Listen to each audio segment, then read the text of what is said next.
Hello friends, welcome to the GS foundation. स्वागत करता हूं एक बार फिर से जीएस फाउंडेशन की इस ऑनलाइन प्लेटफॉर्म पे। आज की क्लास में मैं लेकर आ गया हूं एंशिएंट हिस्ट्री के most expected and important question को। मैंने इस वीडियो में उन्हीं प्रश्नों को लिया है जो परीक्षा में बार बार रिपीट किए जाते हैं और आगे भी पूछे जाने की संभावना है। दोस्तों, मेरा आपसे यही रिक्वेस्ट रहेगा कि इस वीडियो को आप एंड तक ज़रूर देखिएगा। यदि वीडियो अच्छी लगे तो एक लाइक तो अवश्य कर दीजिएगा, दोस्तों के साथ शेयर कर दीजिएगा और यदि आप भी इस चैनल पर नए हैं, चैनल को सब्सक्राइब करके बेल आइकन को ज़रूर प्रेस कर लीजिएगा। ठीक है, तो चलिए दोस्तों सेशन की शुरुआत कर लेते हैं। सेशन का पहला सवाल आपकी स्क्रीन पर है। क्या कहता है? गुप्त वंश का संस्थापक कौन था? Answer is the Shrigupta. Gupta वंश का संस्थापक कौन था? श्रीगुप्त। गुप्त वंश का संस्थापक कौन था दोस्तों? श्रीगुप्त था। उसका उत्तराधिकारी कौन था? घटोत्कच था। यदि आपसे पूछ लिया जाए कि गुप्त वंश का प्रथम महान सम्राट कौन था? चंद्रगुप्त प्रथम था। वह 320 ईस्वी में गद्दी पर बैठा और लिच्छवी राजकुमारी कुमार देवी से विवाह किया और महाराजा धीराज की उपाधि धारण की। नेक्स्ट क्वेश्चन है, सर्वप्रथम सती होने का प्रमाण किस अभिलेख से मिलता है? सर्वप्रथम सती होने का प्रमाण भानुगुप्त के एरन अभिलेख से मिलता है। पहली बार किसी के सती होने का प्रमाण 510 ईस्वी में मिलता है। किससे मिलता है? भानुगुप्त के एरन अभिलेख से। इस अभिलेख में भोजराज की मृत्यु पर, किसकी मृत्यु पर? भोजराज की मृत्यु पर उसकी पत्नी के सती होने का उल्लेख मिलता है। नेक्स्ट क्वेश्चन, हर्षवर्धन और पुलकेशिन द्वितीय के बीच किस नदी के तट पर लड़ाई हुआ था? किस नदी के तट पर लड़ाई हुआ था? नर्मदा नदी के तट पर लड़ाई हुआ था। हर्ष और पुलकेशिन द्वितीय के बीच किस नदी के तट पर लड़ाई हुआ था दोस्तों? नर्मदा नदी के तट पर लड़ाई हुआ था। इसमें किसकी पराजय हुई थी? हर्षवर्धन की पराजय हुई थी। नेक्स्ट क्वेश्चन है, पल्लव वंश का संस्थापक कौन था? पल्लव वंश का संस्थापक सिंह विष्णु था। कौन था? सिंह विष्णु। पल्लव वंश का संस्थापक सिंह विष्णु था। इसकी राजधानी कहाँ थी? कांची थी। वह वैष्णव धर्म का अनुयायी था। सिंह विष्णु ने कौन सी उपाधि धारण की थी? अवनी सिंह की उपाधि धारण की थी। सिंह विष्णु ने मामल्लपुरम में आदि वराह मंदिर का निर्माण करवाया था। यदि आपसे पूछ लिया जाए कीर्तार्जुनीय के लेखक कौन है? भारवी है, जो कि श्री विष्णु के दरबार में रहते थे। ठीक है, नेक्स्ट क्वेश्चन। नेक्स्ट क्वेश्चन है, कांची के कैलाश मंदिर का निर्माण किसने करवाया था? किसने करवाया था? नरसिंह वर्मन द्वितीय ने करवाया था। किसने करवाया था? नरसिंह वर्मन द्वितीय ने करवाया था। कांची के कैलाश मंदिर का निर्माण किसने कराया था? नरसिंह वर्मन द्वितीय ने कराया था।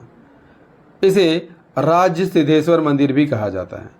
इस मंदिर के निर्माण में द्रविड़ स्थापत्य कला की शुरुआत हुई थी। नेक्स्ट क्वेश्चन हमारा है, चोल वंश का संस्थापक कौन था? चोल वंश का संस्थापक कौन था? विजयालय था। कौन था? चोल वंश का संस्थापक विजयालय था। चोल वंश का संस्थापक विजयालय था। इसकी राजधानी कहाँ थी? तंजावुर थी।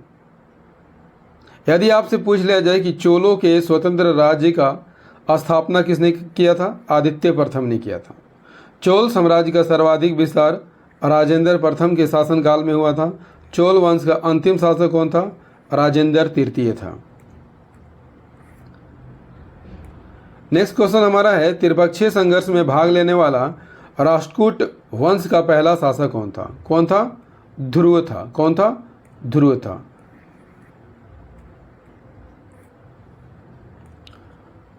राष्ट्रकूट वंश का पहला शासक कौन था जिसने कन्नौज के त्रिपक्षीय संघर्ष में भाग लिया था?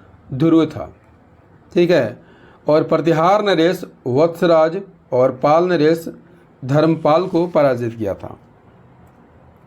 नेक्स्ट क्वेश्चन हमारा है, देवगिरी के यादव वंश की स्थापना किसने की थी? किसने की थी? भीलम ने की थी। किसने की थी? भीलम पंचम ने की थी। देवगिरी के यादव वंश की स्थापना किसने की थी? भीलम पंचम ने की थी। इसकी राजधानी कहाँ थी? देवगिरी थी। और इस वंश का सबसे प्रतापी राजा कौन था दोस्तों? सिंघन था। कौन था? सिंघन। इस वंश का अंतिम स्वतंत्र शासक रामचंद्र था, और जिसने अलाउद्दीन के सेनापति मलिक काफूर के सामने आत्मसमर्पण किया था। नेक्स्ट क्वेश्चन है, कश्मीर में कारकाट वंश जो कि हिंदू वंश था की स्थापना किसने की थी? किसने की थी? सही आंसर हो जाएगा दोस्तों, दुर्लभ वर्धन नामक व्यक्ति ने की थी। दुर्लभ वर्धन ने कश्मीर में कारकाट वंश की नींव कब डाली थी? 627 ईस्वी में।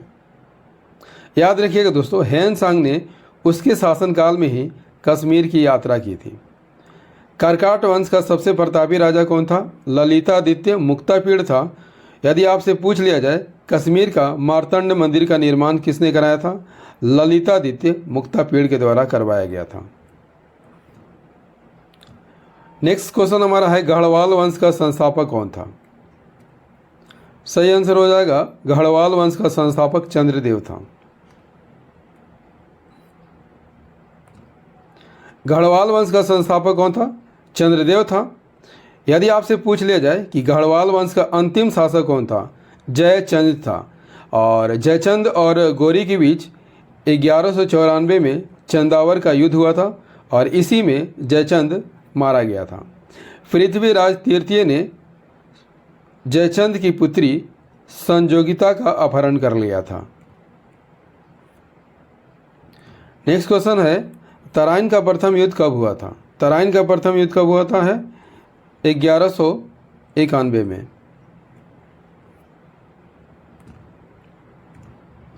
तराइन का प्रथम युद्ध 1191 में किसके बीच होता है? पृथ्वीराज तृतीय और गौरी के बीच हुआ था। ठीक है। और इसमें हार किसकी हुई थी? मोहम्मद गौरी की हार हो गई थी। तराइन का द्वितीय युद्ध 1192 में हुआ था, जिसमें गौरी की विजय हुई थी और पृथ्वीराज तृतीय की हार हुई थी। ठीक है। नेक्स्ट क्वेश्चन है, किसके शासनकाल में महमूद गजनवी ने सोमनाथ के मंदिर पर आक्रमण किया था? किसके शासनकाल में महमूद गजनवी ने सोमनाथ के मंदिर पर आक्रमण किया था? सही आंसर हो जाएगा, भीम प्रथम के शासनकाल में। भीम प्रथम के शासनकाल में महमूद गजनवी ने सोमनाथ के मंदिर पर आक्रमण किया था। भीम प्रथम के सामंत बिम्बल, याद रखिएगा, भीम प्रथम का एक सामंत था बिम्बल, उसने माउंट आबू पर्वत पर दिलवाड़ा के जैन मंदिर का निर्माण करवाया था। नेक्स्ट क्वेश्चन है, विजय स्तंभ का निर्माण चित्तौड़ में किसने करवाया था? किसने करवाया था? राणा कुंभा ने करवाया था। किसने करवाया था? राणा कुंभा ने। अपनी विजय के उपलक्ष्य में विजय स्तंभ का निर्माण किसने करवाया था? राणा कुंभा ने करवाया था। कहाँ करवाया था? चित्तौड़ में। नेक्स्ट क्वेश्चन है, गायत्री मंत्र ऋग्वेद के किस मंडल में है? तो ऋग्वेद के किस मंडल में है? तीसरे मंडल में है। ऋग्वेद के किस मंडल में है? तीसरे मंडल में।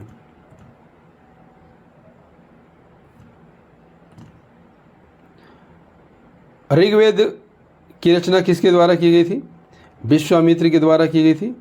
ऋग्वेद के तीसरे मंडल में सूर्य देवता सावित्री को समर्पित गायत्री मंत्र है। ठीक है। यदि आपसे पूछ लिया जाए कि नौवें मंडल में क्या है? नौवें मंडल में सोम देवता का उल्लेख किया गया है।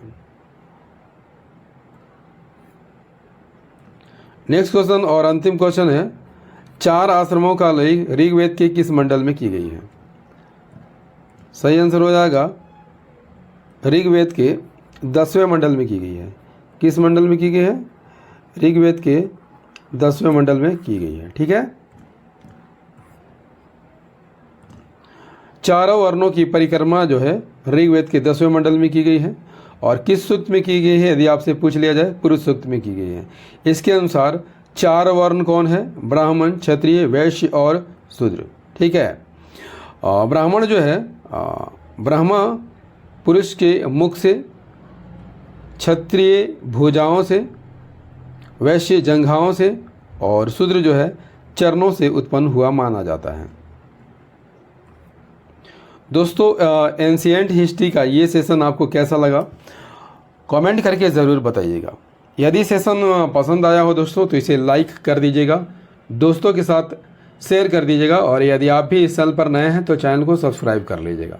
दोस्तों हमेशा मेरा यही प्रयास रहता है कि आपको बहुत ही कम समय में बिना समय गंवाए हुए अच्छे से अच्छे कंटेंट उपलब्ध कराया जा सके। तो याद रखिएगा दोस्तों, मेरी वीडियो डेली रात को 8 बजे आती है। कितने बजे आती है? डेली रात को 8 बजे आती है, तो इसे रोज़ देखना मत भूलिएगा। मिलते हैं अगले सेशन में मेडाइवल हिस्ट्री के प्रश्नों के साथ। तब तक के लिए जय हिंद, धन्यवाद।